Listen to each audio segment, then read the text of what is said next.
Hallo meine Lieben, erstmal Servus, schön, dass ihr wieder dabei seid. Und wir machen was mit Bärlauch.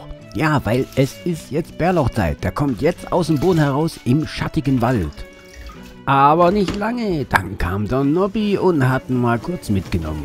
Aber keine Angst, das sind Quadratkilometer weit Bärlauch in diesem Wald.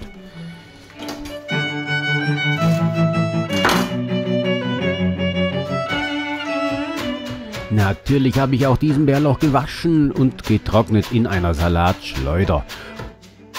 Und sauber übereinander gelegt schneiden wir den dann in Streifen und hacken ihn klein. Ja, aber dann ist er mir nicht fein genug und dann nehme ich noch ein bisschen Salz und zerdrückt den Bärlauch noch ein bisschen, bevor ich ihn in die sehr, sehr weiche Butter hinzugebe. Und diese Butter, die vermische ich dann wieder natürlich kräftig, damit sich der Geschmack von dem Bärlauch in der Butter schön verteilt. Natürlich könnt ihr auch eine größere Menge von Bärlauchbutter herstellen. Dann habt ihr den Vorteil, dann könnt ihr den Bärlauch in einem Mixer klein hacken. Oder mit einem Pürierstab klein pürieren. Das ist natürlich noch besser.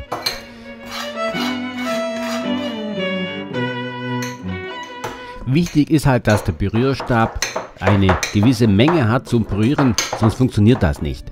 Die Menge, die ich jetzt habe, da nehme ich mal kurz das Messer und drücke den Bärlauch platt, so wie ich Knoblauchpaste herstelle.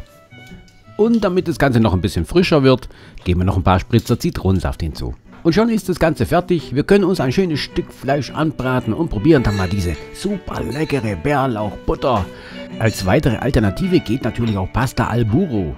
Die Nudeln mit Butter. Ja, da geht das natürlich klar mit Bärlauch. Ihr müsst noch vielleicht ein bisschen Parmesan hinzugehen und Pfeffer.